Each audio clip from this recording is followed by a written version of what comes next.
Et à ton avis, si je m'adresse personnellement à toi, tu m'as parlé du ressenti. Le ressenti, c'est un truc très subjectif, donc tu peux juste.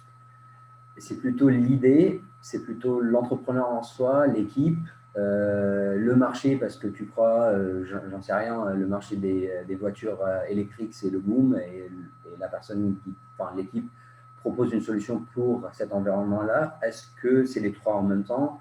C'est quoi qui définit ton ressenti en soi, quoi? Alors, en fait, je pense qu'il faut un peu de tout. C'est-à-dire que dans ce que tu viens de citer, indéniablement, bon, l'idée, encore, enfin, j'en ai parlé, je pense que c'est la première, évidemment, le premier critère.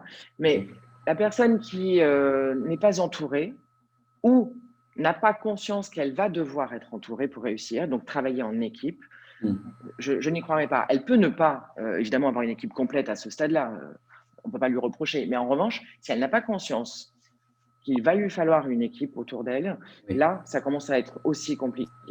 Et pareil, si la personne qui me dit, moi, j'ai telle idée, je voudrais faire telle solution, je n'ai aucune compétence, mais ne serait-ce que de l'acculturation sur de la techno, par exemple, donc sur la faisabilité, ça va coincer aussi. Parce qu'elle ne va pas pouvoir choisir, en fait, avec qui elle a envie de travailler, ne serait-ce que ça. Donc, il faut, enfin, évidemment, il ne faut pas être expert à tous les sujets, d'abord, ça n'existe pas, et puis je pense qu'on sera capable de travailler en équipe, mais il faut quand même qu'il y ait cette acculturation, cette connaissance transverse qui permette justement de faire les bons choix.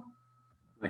Dans les bons choix, notamment, que ce soit de prestats, d'associés, d'équipes, de collaborateurs, peu importe. Mais en tout cas, une équipe au sens global et complet du terme. Et ça, vraiment, je pense que c'est primordial.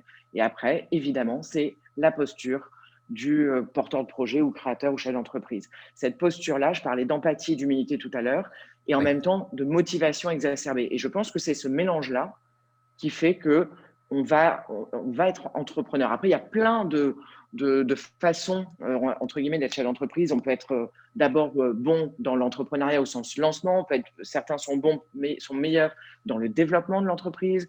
Bon, voilà, il y a plusieurs profils différents. Mais je pense qu'il faut vraiment avoir une motivation exacerbée parce que ce n'est vraiment pas simple. Oui. Il faut penser en permanence client. Et ça, c'est il faut jamais penser produit en premier, il faut penser client. Et une fois qu'on a dit ça, ben, on a fait un peu le tour de la question, mais c'est pas pour ça que les gens savent le faire. Et évidemment, ben, pour ça, il faut et de l'empathie et de l'humilité. Voilà. Après, indéniablement, il faut aussi de la chance. Mais il y avait une vidéo, j'ai oublié, je m'en excuse, le nom du professeur à l'ESCP qui avait fait cette petite vidéo qui s'appelle Comment avoir de la chance.